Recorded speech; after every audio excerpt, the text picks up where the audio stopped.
Quem está sentindo a presença de Deus aí, levanta a mão. Pode sentar no seu lugar glorificando o nome do Senhor Jesus. O Henry está por aí, aleluia. Meu irmão, que ministração poderosa. Quem sentiu a presença de Deus aí na ministração? Aleluia. Eu estava falando com Deus ontem à noite sobre a palavra dessa manhã e todo culto converge para aquilo que o Espírito Santo quer e a gente sabe que é a revelação de Deus, porque todos os sinais vão indicando que é exatamente aquilo que Deus queria falar. E desde a palavra de abertura do Gustavo até o louvor da Alessandra, o Senhor já estava falando aquilo que Ele queria falar. Desde o começo, em todos os louvores, em todas as ministrações, no ensaio com a Angelita, o Senhor vinha ministrando aquilo que Ele quer falar essa manhã. E esse louvor me toca muito o coração, porque fala que, como que eu era, né? O que Jesus fez, que na cruz, Jesus pagou o preço. Na cruz eu vi o sangue de Jesus sendo derramado e os meus pecados foram perdoados. Esse é um louvor que eu não posso ouvir, irmã Alessandra, que eu começo a chorar, me tremer inteiro. Porque é um louvor que fala muito ao meu coração, porque eu sei o preço que foi pago naquela cruz. Quem estava na ministração de quarta-feira pôde entender um pouco e pôde relembrar um pouco desse momento poderoso que foi a cruz do Calvário. E ontem eu estava meditando na palavra e caí em lágrimas porque Jesus me levou, Mari, no momento em que Ele me resgatou. Eu não sei se você se lembra em que momento foi o seu encontro com Jesus, mas parece que eu me lembro do dia e da hora. Eu nasci indo para a igreja, eu nasci no Evangelho, mas isso não quer dizer que você tenha um encontro com Jesus. O que os seus pais carregam não é o que você carrega. O que a sua família carrega não é o que você carrega, nem a maldição e nem a bênção. Porque na cruz Jesus quebrou todas as coisas. E eu posso ser livre em Jesus se eu aceitá-lo. Bem como posso carregar maldição se eu não quiser aceitá-lo e se a justiça dele não estiver sobre a minha vida. Então eu me lembro no momento que eu encontrei Jesus. E o Senhor Jesus me levou para o momento da cruz ontem. E me falou assim: você sabia, filho, que nem todos estavam cantando em júbilo no momento da vitória de Jesus, porque a gente hoje vê como vitória, mas naquele momento todos os discípulos de Jesus olhavam para aquela cruz com dor, porque eles seguiram o seu mestre até aquele momento. Jesus era a esperança que eles tinham na terra, e eles viram o seu mestre sendo crucificado na frente deles, a esperança indo embora naquele momento. E aí Jesus me lembrou de quando Ele me encontrou e me fez entender a minha história, dentro da história de Simão Pedro. Quem já ouviu falar de Simão Pedro aqui da Bíblia? Simão, que Jesus falou: agora você é Pedro. O momento da cruz foi um momento terrível para Simão. Porque, imagina comigo, Simão estava há muito tempo tentando pegar peixes e não conseguia pegar nada. Eu quero que você veja agora a sua vida como a de Simão. Não sei, Simão é Márcio, Simão é Mone, Simão é Monique. Simão estava tentando pegar peixe, a única coisa que Simão tinha era dívida, problema, dia após dia. E ele jogava rede e não conseguia resolver o problema. Ele tentava de novo e não conseguia resolver o problema. Parecia que aquilo continuava, e ele resolvia de um lado, acontecia de outro. Até que em um momento, na vida de Simão, aparece um homem. E o momento em que ele estava com problema, e o momento que ele estava com dor, Jesus aparece nas nossas vidas, nos momentos mais improváveis e talvez nos momentos de maior dor. Na maioria da história, quem é que Jesus apareceu no momento de maior dor da sua vida? Quem é que Jesus apareceu naquele momento? Na minha história foi assim. Eu lembro exatamente, eu um adolescente sofrendo. Como eu já contei para a maioria de vocês, meus pais separados, violência, um monte de coisa acontecendo dentro da minha casa todos os dias. E ali Jesus se apresentou para mim. E quando você se lembra de quando Jesus te resgatou, você se lembra que a sua história podia ter sido bem pior. Diga assim bem alto: podia ter sido pior. Não, bem alto: podia ter sido bem pior. Porque eu podia ter morrido de um tiro, eu podia ter sofrido agressões, eu podia ter vivido ainda mais caos do que eu vivi, mas naquele momento, Jesus apareceu na minha história.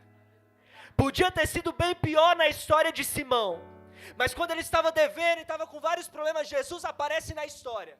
Pede o barco de Simão e diz: agora eu vou usar o teu barco, agora eu vou pregar, agora eu vou usar o teu barco para alguma coisa. Mas como assim, Jesus? Tu é um homem santo, tu é um homem perfeito, como assim você vai me usar para fazer alguma coisa? Jesus disse: vaso de barro. Você não é nada, o importante é o conteúdo. Jesus entra, usa o que ele tem e diz assim para ele: que tal você jogar a sua rede do outro lado? Você está tentando a vida inteira fazer desse jeito. Quando Jesus aparece, ele diz: que tal fazer de uma maneira diferente? Aí ele começa a agir de uma maneira diferente. Você está entendendo? Simão Monique, Simão você, ele começa a agir de uma maneira diferente. Ele joga a rede do outro lado. Porque não basta Jesus chegar na história. Jesus chega e ele dá uma orientação. Se você decidir dizer não para essa orientação, meu irmão, se continuar jogando a rede no mesmo lugar, não vem peixe, a história não muda, ela se repete, se repete, se repete. Porque Jesus, ele é educadíssimo. Ele veio para aquele que o quer aceitar. Ele veio para todos, mas depende de você aceitar. Ele joga a rede para o outro lado. A rede vem cheia de peixe. Simão olha para Jesus e fala: esse cara é a minha esperança. Teve algum momento da sua vida que você olhou para Jesus e disse: esse aí pode fazer tudo mesmo. Esse aí podia ter sido pior, mas Jesus apareceu na minha vida. E ele consegue fazer todas as coisas de uma maneira diferente. Porque você viu ele enchendo sua rede de peixe. Só que eu sou uma pessoa que gosta muito de ouvir as histórias do final. A Tainara assiste um filme e fala: me conta o que aconteceu. Ela fica brava. Porque ela vai assistir se você quiser saber o final. Eu falei: eu não me importo, eu quero saber se ele morre ou se ele não morre. Eu quero saber se o homem fica com a mulher ou se ele fica com a mão. O que é que aconteceu? Me conta o final. Aí ela: não, eu gosto de saber. Porque as histórias, elas não são meio. As histórias, ela não é o começo. A Bíblia diz que mais importante é o fim das coisas do que o começo delas. Esse não foi o final da história de Simão sem pegar peixe. Jesus aparece ainda na história dele. E quando ele aparece, ele pega muitos peixes, só que ainda assim não acaba nos muitos peixes. A história continua acontecendo. Ele começa a seguir Jesus, porque Jesus fala assim: olha, você agora me conheceu, vamos fazer o seguinte, larga tudo que você tem, porque agora, ao invés de pescar peixes, você vai pescar homens. Porque quando Jesus chega, ele geralmente chega com uma proposta também, de começar a seguir ele, de deixar algumas coisas para trás. E ele fala: olha, agora você não pega mais como você pegava, agora você vai comigo pescar homens. Aí Simão começa a caminhar com Jesus. E a nossa caminhada com Jesus é uma caminhada carregada de alegria e de momentos de medo, preocupação, porque a gente sabe que por nós mesmos a gente cai. Se não fosse Jesus nos guiando e na nossa frente, a gente não seria nada. E Simão então tem uma esperança que é Jesus, e ele caminha com Jesus. E aí onde Jesus vai, uma pessoa é ressuscitada. Onde Jesus vai, o paralítico começa a andar. Onde Jesus vai, a mulher que era uma prostituta, acabada, que não tinha esperança de vida, Jesus transforma. Onde Jesus passa, aquilo que está morto, precisa voltar à vida. Onde Jesus passa, se só tem cacto, se é tudo deserto, Jesus faz nascer ali um jardim. E Simão começa então a caminhar com Jesus e ver maravilhas, maravilhas, e a dizer: o meu mestre é o mais lindo de todos. Quando eu decidi dizer sim para Jesus, quando eu comecei a caminhar com Cristo, eu comecei a ver tantas coisas acontecendo na vida das outras pessoas. Uma pessoa vinha me contar e me dizer: você não sabe, Lucas, o que aconteceu na minha vida. Alguém vem e me conta: pastor, o meu marido agora está restaurado, pastor, a minha família agora está desse jeito, pastor, eu recebi aquilo que eu esperava. Mas ver acontecendo na vida dos outros nem sempre quer dizer que está acontecendo na sua. Caminhar com Jesus é ver Ele operando milagres o tempo inteiro, mas nem sempre é na minha vida, do meu jeito e no meu tempo. Ele caminha com Jesus e ele começa a ver vários sinais. Ele vê Jesus passando por várias coisas, até que chega um momento lá em Mateus, que é um momento lindo que nós passamos também, não sei se você já viveu isso, que é o momento em que ele está num barco, no meio de uma tempestade, eles avistam Jesus, Jesus fala: sai desse barco e vem encontrar comigo. E é o momento em que ele anda sobre as águas. Quem nunca ouviu essa história, ele sai do barco e ele começa a ter medo e começa a andar sobre as águas. Eu não sei você, mas eu também já vivi momentos em que pareceu que eu andei sobre as águas, que ia acabar, que ia morrer, que ia ser destruído, que eu não tinha confiança, que não tinha mais jeito. E Jesus fala: confia só mais um pouquinho. Eu falei: opa, vai dar errado. E eu continuei caminhando. E deu certo. E eu andei sobre as águas, e na vida de Simão foi assim também. Então ele teve tanta experiência com Jesus, presbítero Valmor. Tanta experiência com Jesus, Jonas, tanta experiência com Jesus, tantas coisas que ele viveu junto com ele. Até que Jesus olha e fala assim: é chegada a minha hora, eu vim cumprir um propósito, eu vim cumprir uma missão. Olha para Simão e fala: foi maravilhoso caminhar com você, foi lindo tudo que nós vivemos, mas eu vim para cumprir a vontade do Pai. Eu não vim para ficar com você para sempre, eu não vim para fazer do seu jeito para sempre, eu vim para cumprir a vontade do Pai. Diga assim: a vontade do Pai é maior que a minha. E eu preciso cumprir. Diga assim: eu preciso cumprir. Ele diz: eu vim para cumprir a vontade do meu Pai. E aí ele fala o seguinte: olha, agora eu vou fazer isso, porque eu preciso cumprir essa missão. E ele faz uma ceia como essa, como nós estamos agora. Prepara uma mesa para todo mundo, como nós estamos vivendo agora. Como você está com esse pãozinho aí na sua mão, porque Jesus preparou um momento de comunhão. E Simão, que havia andado com Jesus por tanto tempo, agora Pedro, ele está naquele momento de comunhão. Ele olha para Jesus e diz: Jesus, eu vou contigo até a morte. Jesus, no momento que eu mais precisava, no momento em que eu estava devendo, no momento em que eu achei que eu ia morrer, no momento em que parecia que a minha história era o final, ninguém apareceu, mas você apareceu. No momento que eu mais precisei, Jesus, você me trouxe vida, você me trouxe propósito, você me trouxe esperança. Então, Jesus, eu vou contigo até a morte. Jesus olha para ele, com olhar de misericórdia, e diz: se você soubesse, antes que o galo cante 3 vezes, você vai me negar. Mas ele andou tanto com Jesus. Jesus deu tanta coisa para ele. Simão, Jesus já te abençoou tanto. A tua história podia ter sido bem pior. Você podia ter morrido lá atrás. A tua história podia ter acabado lá atrás se Jesus não tivesse aparecido. Você vai negar Jesus 3 vezes antes que o galo cante? Se eu estivesse na pele dele, eu também pensaria: de jeito nenhum, como? Eu sou grato. Jesus fez tanta coisa na minha vida, como pode eu negar ele 3 vezes? A Bíblia diz que ele não aceita aquilo, ele fica: não é possível, né? Com certeza ele deve ter pensado: meu Deus, não é possível que isso vai acontecer. Mas Jesus prediz o que vai acontecer, com um olhar de misericórdia. Acredite se você quiser, chega um momento em que Jesus vai ser crucificado. Jesus sofre todo tipo de injúria, humilhação, espancam Jesus, maltratam Jesus, e a ira de Deus, que é o pior, está sobre Jesus na cruz do Calvário. Colocam uma coroa de espinhos, dizendo: esse aí é o rei de vocês. Essa é a coroa dele, de humilhação, de desonra. Esse é o rei de vocês. Aquele que te ajudou desde que você começou, aquele que te levantou quando você achou que ia cair. Essa é a coroa que os maus colocam na cabeça do seu Jesus. Jesus está sofrendo ali naquele lugar, todo mundo humilhando. Aí chega uma pessoa: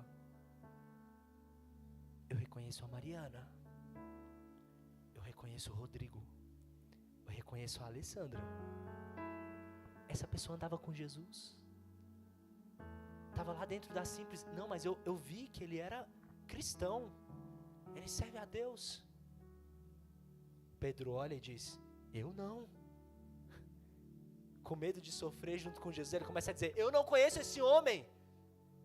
A Bíblia diz que começam a crescer as acusações, mais pessoas começam a dizer: esse aí era o que caminhava com Jesus. Ele começa a correr: não, eu de jeito nenhum, eu mesmo não ando com ele. Aí chega mais acusação: esse é sim o homem que caminhava. A Bíblia diz que ele começa a gritar, ele começa a dizer em voz alta, ele começa a dizer: eu não. E ele começa a correr, a sair dali com medo de sofrimento, com medo de passar por alguma coisa. Lembra que a história dele podia ter sido bem pior. Jesus apareceu quando ele mais precisava. E quando Jesus estava sendo envergonhado, humilhado, quando na cabeça dele parecia que Jesus não podia dar nada, pelo contrário, só humilhação, ele olha para ele e diz: eu não te conheço. Jesus nos conhece, mas a pergunta é: será que nós o conhecemos? Ele chega e diz: eu não conheço esse Jesus. O galo canta. A hora que o galo começa a cantar, ele lembra das palavras de Jesus. Eu imagino que naquela hora um filme passa na cabeça dele. E ele lembra que ele estava no barco, devendo, sem nada. E Jesus segurou a mão dele.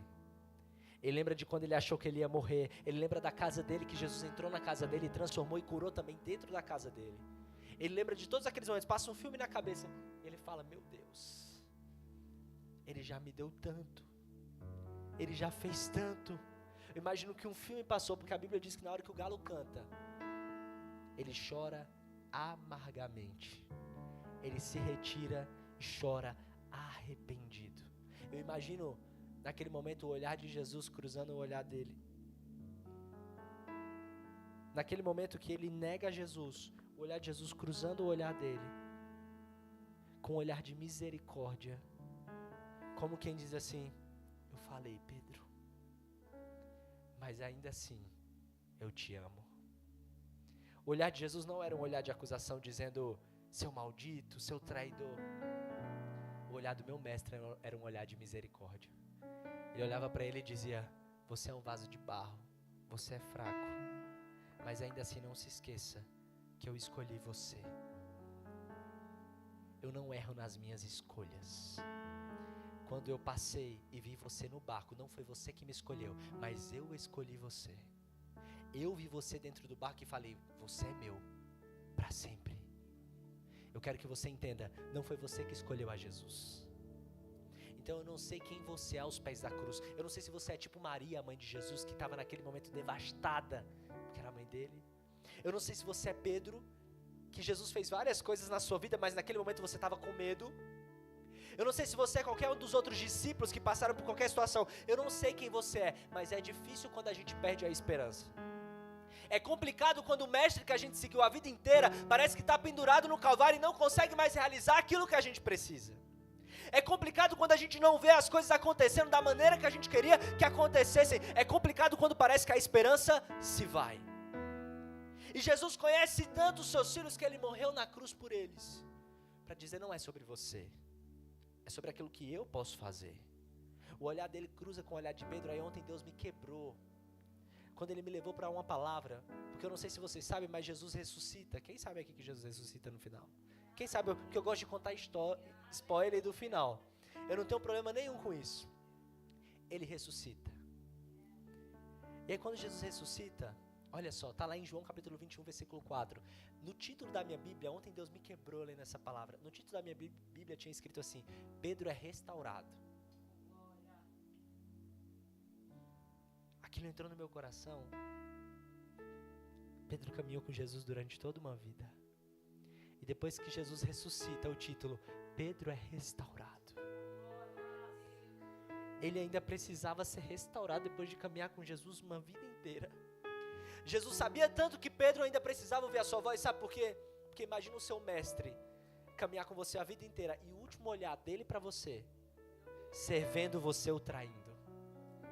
O último olhar dele para você ser ele vendo você negando tudo aquilo que vocês viveram ao longo dos anos.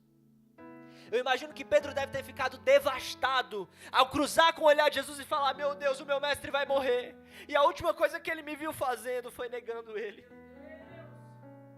Eu imagino que depois disso o arrependimento de Pedro deve ter dado uma dor no coração dele, uma profunda dor, que ele deve ter pensado nisso o tempo inteiro. Deve ter sofrido, chorado. E Jesus é tão maravilhoso que ao ressuscitar, a Bíblia conta esse encontro em João capítulo 21, 4. Jesus se apresenta na praia. Quando Jesus se apresenta na praia, ele pergunta se os discípulos têm algo para ele comer. Os discípulos, a maioria é pescador. A maioria eram pescadores. Jesus pergunta: vocês têm alguma coisa para eu comer? Eles dizem: não temos. Igual um monte de gente na casa de Deus. Jesus te chamou para ser pescador, você sabe muito bem fazer, você não quer fazer. Jesus chega perguntando: vocês têm alimento aí? Ô meu irmão, no dia de hoje, na era do ação, né, do ativismo, o cara levantava e falava: eu vou agora pular nesse mar, eu pego um peixe com a mão, eu garro com um dente para ti. Eles viram e falam: não tenho, depois de Jesus ressuscitado. Aí Jesus, como sempre maravilhoso, libera uma palavra: então vocês vão jogar essa rede desse lado e vocês vão pegar muitos peixes. Eles obedecem a Jesus. Aí eles correm para a beira da praia e começam a assar o peixe. Jesus, humano, ainda para mostrar que é ressurreto, ele vem, tem fome, eles dão comida para Jesus. Olha o que acontece nesse momento. Olha o diálogo de Pedro restaurado. Depois de terem jantado, Jesus se preocupa com aquele que o traiu, porque ele sabe que no coração dele há um arrependimento verdadeiro. O remorso de Judas matou Judas, mas o arrependimento de Pedro trouxe vida para Pedro ainda. Jesus chega para ele depois de ter jantado e fala assim, ó: depois de terem jantado, disse Jesus a Simão Pedro: Simão, filho de Jonas, amas-me mais do que a estes? E ele respondeu: sim, Senhor, tu sabes que eu te amo. E disse-lhe: apacenta os meus cordeiros. Tornou a dizer a segunda vez: Simão, filho de Jonas, tu me amas? E ele disse: sim, Senhor, tu sabes que eu te amo. E Jesus disse: então apacenta as minhas ovelhas.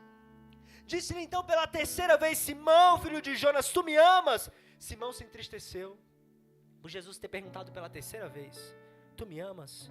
E ele disse: Senhor, tu sabes tudo, tu sabes que eu te amo. Jesus lhe disse: apacenta as minhas ovelhas. Olha o que Jesus disse: na verdade eu te digo que quando eras mais moço, quando era mais moço, Márcio, te cingias a ti mesmo e andavas por onde querias. Mas quando já fores velho, estenderás a tua mão, e o outro te cingirá e te levará para onde tu não querias. E disse isto significando com que morte havia ele de glorificar a Deus. E dito isto, disse-lhe para ele: segue-me. O primeiro encontro com Pedro foi dizendo: larga tudo e me segue. Depois de ressuscitar, o encontro com ele foi dizendo: segue-me. O pedido de Jesus na restauração de Pedro foi: cumpra o meu ide, me siga, cuide das minhas ovelhas.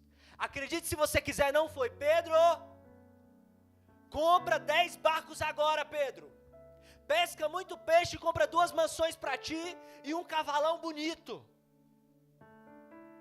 O pedido de Jesus para ele não foi: Pedro, mostra para todo mundo que o teu casamento é lindo, fica tirando selfie mostrando o quanto você tem um corpão, Pedro. Pedro, corre atrás, trabalha muito, Pedro, porque o povo precisa ver que você é próspero na terra, porque aí você vai ter Jesus. O pedido de Jesus para ele não foi esse, foi: Pedro, se você me ama, apacenta, cuida das minhas ovelhas. Pedro, se você me ama, me segue. Quando Jesus ressuscita, ele repete de novo: se você me ama, me siga. Não fica olhando para o lado, para a esquerda ou para a direita. Anda por onde eu for, cumpre a minha vontade. Pedro, faz aquilo que eu te pedi, faz aquilo que eu te ordenei. Esse foi o pedido de Jesus. E eu olho para a história de Simão, olho para a minha hoje. Eu vejo o quanto a Bíblia é atual, porque acontece a mesma coisa, mesmo nos dias de hoje.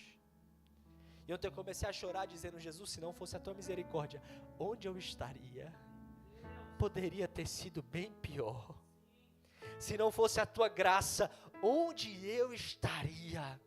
Você, da primeira vez que você quebrou, se não fosse a graça de Deus, onde você estaria? Se não fosse a primeira vez que você quase se separa, se não fosse a misericórdia de Deus, onde você estaria? Se não fosse Jesus na tua vida, como você estaria hoje? Eu sei bem como seria a minha vida sem Jesus. Eu me desespero ao pensar uma vida sem Jesus, porque isso não é vida. E eu fui entender por que Jesus faz isso. 2 Coríntios 4 revela: mas temos esse tesouro em vasos de barro, para mostrar que este poder que a tudo excede provém de Deus e não de nós.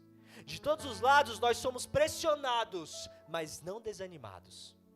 Ficamos perplexos, mas não desesperados. Somos perseguidos, mas não abandonados. Abatidos, mas não destruídos. Trazemos sempre em nosso corpo o morrer de Jesus, para que a vida de Jesus seja também revelada em nosso corpo. Cuidado. Cuidado com que momento você está na sua vida. Cuidado para você não fazer como Pedro. No momento em que Jesus está lá sendo crucificado, mesmo você sabendo da história, você olha para ele e diz: eu não te conheço. Eu não vou apacentar as tuas ovelhas, agora é a minha vez. Você chegou e mudou minha vida, agora é o meu momento de fazer aquilo que eu quero. Agora é o meu momento de desfrutar. Deixa eu te contar, não há desfrute em uma vida sem Jesus. Não há prazer verdadeiro em uma vida sem Jesus. Mas há desgraça em uma vida sem propósito e sem Jesus. O final de toda vida sem Jesus é morte. O final de toda a vida sem Jesus é tristeza. E o Senhor Jesus me trouxe à memória nos momentos mais perturbadores da minha vida, onde as pessoas poderiam olhar e dizer assim: onde é que está o teu Deus? Não sei se você já passou por algum momento assim, mas parece que tem coisas que a gente passa e a gente fala: é o diabo querendo envergonhar. A gente mal sabe que o diabo não tem poder nenhum na nossa vida. Maior é o que está em mim do que o que está no mundo. Eu não sei se tem poder na sua, na minha não tem. Eu entreguei a minha vida para Jesus e Ele tem todo o poder sobre ela. Então, quando qualquer coisa na minha vida acontece, eu sei que foi permissão de Deus. O mal não vem de Deus, mas eu sei que é permissão de Deus. Será que você é capaz de glorificar a Deus em todos os momentos? Será que você é capaz de dizer: meu Deus, eu entreguei minha vida para Ti?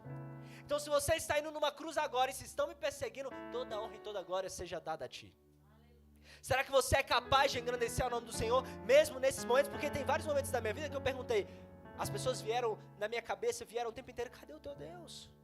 Tantas pessoas, eu me lembro de um momento fatídico na minha vida, muito triste, que vinham pessoas e atrás de pessoas dizendo assim: Deus vai abençoar vocês, vocês vão ter filhos, pode que Deus vai fazer. Minha esposa engravida, escuta todo mundo dizendo isso: você vai ter filhos, vai ter filho, vai dar certo, pode fazer. Minha esposa engravida. Indo para o 6º mês a gente perde a nossa filha. Você acha que várias pessoas, ou a nossa própria mente não vem: onde está o teu Deus? Não foi Ele que prometeu? Não é Ele que está dizendo que vai acontecer tudo na sua vida? Cadê o seu Deus? O mundo é especialista em olhar para tudo que está acontecendo na tua vida e ficar dizendo: cadê o teu Deus? Eu vou te dizer qual é a sua resposta. Você não precisa falar de você mesmo. Você abre Salmo 115 e você diz assim: não a nós, Senhor, não a nós, mas ao teu nome da glória, por causa da tua benignidade e da tua verdade. Porque dirão as nações: onde está o teu Deus? Porém o nosso Deus está nos céus e faz tudo o que lhe convém. Os ídolos deles, os ídolos do mundo, são prata e ouro, obra das mãos dos homens. Tem boca, mas não falam, olhos têm, mas não veem, tem ouvidos, mas não ouvem, nariz tem, mas não cheiram, tem mãos, mas não apalpam, pés têm, mas não andam, nem som algum sai da sua garganta. A eles se tornem semelhantes os que os fazem, assim como todos aqueles que nele confiam. Israel, confia no Senhor. Ele é o seu auxílio e o seu escudo. Casa de Arão, confia no Senhor. Ele é o seu auxílio e o seu escudo. Vós que temeis ao Senhor, confiai no Senhor. Ele é o seu auxílio e o seu escudo. Aí olha o que ele diz: o Senhor se lembrou de nós. Ele nos abençoará, abençoará a casa de Israel, abençoará a casa de Arão, abençoará os que temem ao Senhor, tanto os pequenos como os grandes. O Senhor vos aumentará cada vez mais, a vós e a vossos filhos. Sois benditos do Senhor que fez os céus e a terra. Os céus são os céus do Senhor, mas a terra deu aos filhos dos homens. Os mortos não louvam ao Senhor, nem os que descem ao silêncio. Mas nós bendiremos ao Senhor, desde agora e para todo sempre. Louvai ao Senhor. Onde está o teu Deus? Cadê o teu Deus? O meu Deus está ao lado do Pai. Ele está aqui.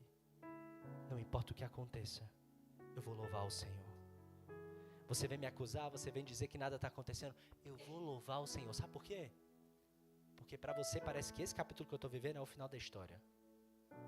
Mas não era o final da história de Simão, quando Jesus morreu na cruz e ele o negou. Não era o final da história dele quando ele não pegou peixe. Não era o final da história.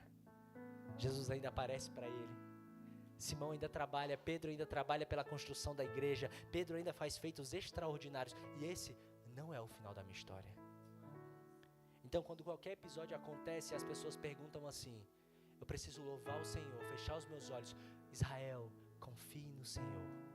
E eu continuo dizendo: o final da minha história, quem escreve é Deus. Ele que sabe o que vai acontecer amanhã. Sabe qual é a